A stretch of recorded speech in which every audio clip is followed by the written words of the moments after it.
முல்லை பெரியாற்றில் புதிய அணை, கேரள அரசை கண்டித்து தேனியில் விவசாயிகள் கண்டன பேரணி குறித்து நமது கடையர் டிவியில் என்ன என்பதை பற்றி நாம் பார்க்க போகிறோம். முல்லை பெரியாறு அணையை இடித்துவிட்டு புதிய அணை கட்ட திட்டமிடும் கேரளாவை கண்டித்து தேனி மாவட்டத்தின் தமிழக எல்லையான லோயர் கேம்பில் விவசாயிகள் சார்பில் கண்டன பேரணி நடைபெற்றது. முல்லை பெரியாற்றில் புதிய அணை கட்ட அனுமதி கேட்டு கேரள அரசு கடந்த ஜனவரியில் மத்திய சுற்றுச்சூழல் மற்றும் வனத்துறை அமைச்சகத்திடம் மனு அளித்தது. அதில் முல்லை பெரியாறு அணை கட்டப்பட்டு 128 ஆண்டுகள் ஆகிவிட்டதால் அணையின் கீழ்ப்பகுதியில் வசிக்கும் ஆயிரக்கணக்கான மக்கள், வன விலங்குகளின் உயிருக்கு அச்சுறுத்தல் உள்ளது. எனவே தற்போது உள்ள அணைக்கு 1200 அடிக்கு கீழே புதிய அணையை கட்டிய பின் பழைய அணையை இடிக்க அனுமதிக்க வேண்டும். புதிய அணை கட்டும்போதும் கட்டி முடிக்கப்பட்ட பின்னும் தமிழகத்திற்கான தண்ணீர் பகிர்வு தற்போதைய ஏற்பாட்டின்படி தடையின்றி தொடர்ந்து செயல்படும் என சொல்லப்பட்டது. இந்த மனுவை ஆய்வு செய்த அமைச்சகம் அதை நிபுணர் மதிப்பீட்டு குழுவுக்கு மே 14ஆம் தேதி அனுப்பியது. இது தொடர்பான கூட்டத்தை மத்திய அரசின் நிபுணர் மதிப்பீட்டு குழு வரும் 28ஆம் தேதி நடத்த இருக்கிறது. இந்நிலையில் முல்லை பெரியாறு அணையை இடித்துவிட்டு புதிய அணையை கட்ட திட்டமிடும் கேரளாவை கண்டித்து தமிழக விவசாயிகள் இன்று காலை தமிழக எல்லையான லோயர் கேம்பில் இருந்து முல்லை பெரியாறு அணை நோக்கி பேரணியாக கிளம்பினர். ஆனால் விவசாயிகள் கர்னல் ஜான் பென்னிக்கு மணிமண்டபம் அருகே வந்தபோது போலீசாரால் தடுத்து நிறுத்தப்பட்டனர். இதுகுறித்து பெரியாறு வைகை பாசன விவசாய சங்க ஒருங்கிணைப்பாளர் உயர்திரு அன்வர் பாலசிங்கம் செய்தியாளரிடம் பேசுகையில், எப்படியாவது முல்லை பெரியாறு அணையை இடித்துவிட்டு இடுக்கி அணைக்கு தண்ணீரை கொண்டு போய் சேர்த்துவிட வேண்டும் என்ற கேரளா செயல்பட்டு கொண்டிருக்கிறது. உச்சநீதிமன்றம் நியமித்த இந்தியாவின் தலைசிறந்த நிபுணர்கள் குழு அணையில் 13 கட்ட ஆய்வுகள் நடத்தி முடித்து அறிக்கை சமர்ப்பிக்கப்பட்ட பின்பே 142 அடி தண்ணீர் தேக்கிக் கொள்ள தீர்ப்பு அளிக்கப்பட்டிருக்கிறது. உச்சநீதிமன்றம் 2 தீர்ப்புகளை வழங்கிய பிறகு இதனை கேரள அரசு ஏற்க மறுக்கிறது என்கிறார் அன்வர் பாலசிங்கம் அவர்கள். மற்றும் மேலும் அவர் கூறுகையில், தற்போது அணையின் நீர்மட்டத்தை 152 அடியாக உயர்த்த வேண்டும் என்று தமிழக விவசாயிகள் வலியுறுத்தி வரும் வேளையில் கேரளா புது அணை என்பதில் பிடிவாதமாக இருப்பது 152 அடிக்கு முட்டுக்கட்டை போடுவதற்காகத்தான். முல்லை பெரியாறு அணையை இடிக்க நினைக்கும் கேரளாவின் கனவு ஒருபோதும் பலிக்காது என்கிறார் அன்வர் பாலசிங்கம் அவர்கள். மேலும் அவர் கூறுகையில், தமிழக விவசாயிகள் பாதுகாப்பு சங்கம், முல்லை சாரல் விவசாயிகள் சங்கம், பாரதிய கிசான் சங்கம் உள்ளிட்ட பல்வேறு அமைப்புகள் இந்த பேரணியில் கலந்து கொண்டன. மற்றும் தேனி மாவட்டம் உப்புக்கோட்டை செல்லத்துறை அவர்களும் இதில் சிறப்பு விருந்தினராக கலந்து கொண்டு இந்த முல்லை பெரியாறு அணை குறித்த பிரச்சனையில் தங்களை ஈடுபடுத்தி கொண்டார் என்பது ஒரு செய்தியாக இருக்கிறது. ஆகையினால் இந்த முல்லை பெரியாற்றில் புதிய அணை கேரள அரசை கண்டித்து தேனியில் விவசாயிகள் கண்டன பேரணி நடத்தியிருக்கிறார்கள்.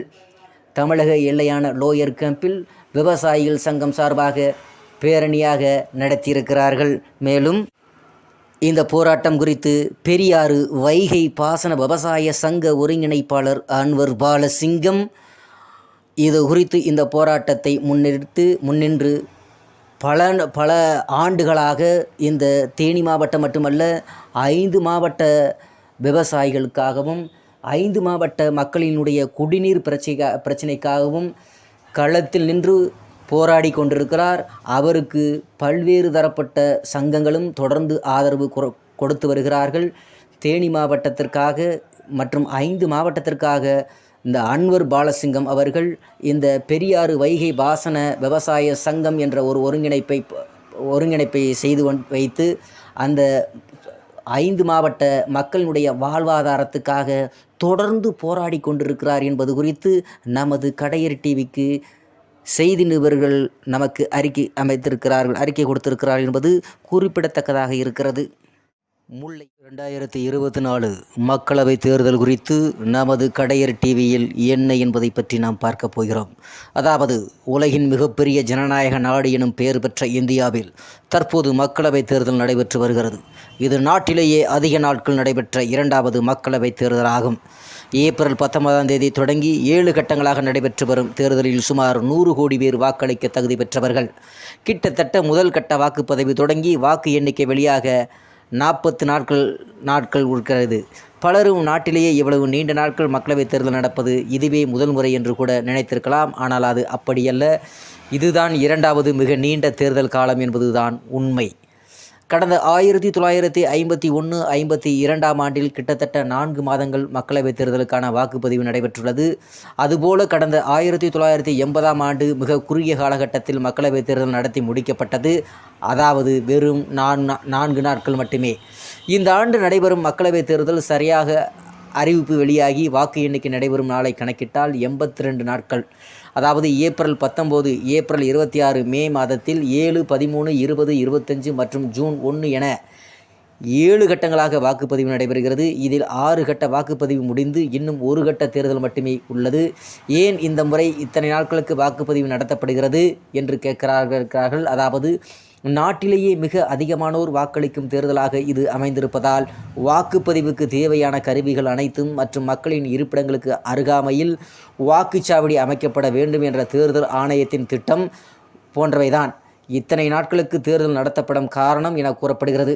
இதுகுறித்து தலைமை தேர்தல் ஆணையர் ராஜீவ்குமார் அவர்கள் கூறுகையில், நாட்டின் பல்வேறு மாநிலங்களின் காலநிலை, அரசு விடுமுறை, முக்கிய திருவிழா காலங்கள், தேர்வுகள் என அனைத்து காரணிகளையும் ஆராய்ந்த பிறகு தேர்தல் தேதிகளை முடிவு செய்யப்பட்டன என்கிறார்.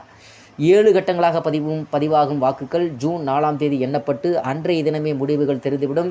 இது நாட்டின் மிக நீண்ட தேர்தல் என்றால் முதல் தேர்தல் எத்தனை நாட்கள் நடந்திருக்கும்? அதாவது நாட்டின் மிக நீண்ட தேர்தல் 1951ஆம் ஆண்டு அக்டோபர் 25ஆம் தேதி தொடங்கி 1952ஆம் ஆண்டு பிப்ரவரி 21ஆம் தேதி வரை நடந்திருக்கிறது. 25 மாநிலங்களில் உள்ள 401 தொகுதிகளுக்கு 489 உறுப்பினர்களை தேர்வு செய்ய இந்த தேர்தல் நடந்திருக்கிறது. தற்போது நடைமுறையில் உள்ள தேர்தல் நடைமுறையை காட்டிலும் அப்போது நடந்த தேர்தல் மிகவும் வேறுபட்டிருக்கிறது. 1950ஆம் ஆண்டுகளில் 314 தொகுதிகளுக்கு தலா 1 உறுப்பினரும் மற்ற 86 தொகுதிகளுக்கு தலா 2 உறுப்பினர்களும் தேர்வு செய்யப்படுவார்கள். 2 உறுப்பினர்களில் ஒருவரை பொது பிரிவிலையும் மற்றொருவர் பட்டியலினத்தராகவும் இருப்பார். ஒரே ஒரு தொகுதியிலிருந்து 3வது உறுப்பினர்கள் தேர்வு செய்யப்படுவார்கள் என்கிறது PDI தகவல்கள். இதுபோன்ற காரணங்களால் வாக்குப்பதிவுக்கு தேவையான கருவிகள் உள்ளிட்டவை மற்றும் தேர்தல் நடத்துவதற்கும் சிக்கல்கள் காரணமாக அந்த காலத்தில் 68 கட்டங்களாக வாக்குப்பதிவு நடத்தப்பட்டிருக்கிறது. 1951ஆம் ஆண்டு ஹிமாச்சலில் வாக்குப்பதிவு நடந்திருக்கிறது. பிப்ரவரி மாதத்தில் இங்கு மோசமான வானிலை இருக்கும் என்பதனால் முதலில் இங்கு தேர்தல் நடத்தப்பட்டிருக்கிறது. ஜம்மு காஷ்மீர் தவிர்த்து மற்ற மாநிலங்களுக்கு 1952இல் பிப்ரவரி, மார்ச் வரை நடத்தப்பட்டிருக்கிறது. ஜம்மு காஷ்மீரில் 1967 வரை மக்களவைத் தேர்தல் நடத்தப்படவில்லை. அதே வேளையில் இந்த நாட்கள் 1962 89ஆம் ஆண்டுகளில் குறைக்கப்பட்டிருக்கிறது. அப்போதெல்லாம் வெறும் 4 முதல் 10 நாட்கள் தான் தேர்தல் முடிவுக்கப்பட்டிருக்கிறது. கடந்த 1980ஆம் ஆண்டு ஜனவரி 3ஆம் தேதி முதல் 6ஆம் தேதி வரை வெறும் 4 நாட்களில் தேர்தல் நடத்தப்பட்டு இந்திரா காந்தி மீண்டும் ஆட்சியை பிடித்திருக்கிறார். கடந்த 2004ஆம் ஆண்டு 4 கட்டங்களாக கடந்த தேர்தல் 21 நாட்களில் மட்டுமே. 2009ஆம் ஆண்டு 1 மாதத்துக்கு மேலாக 5 கட்டங்களாக, 2014ஆம் ஆண்டு 9 கட்டங்களாக நடத்தப்பட்டாலும் 36 நாட்களில் நடத்தப்பட்டிருக்கிறது. கடைசியாக 2019ஆம் ஆண்டு தேர்தல் 7 கட்டங்களாக 43 நாட்களில் நடத்தப்பட்டுள்ளதாக குறிப்பிடத்தக்கது.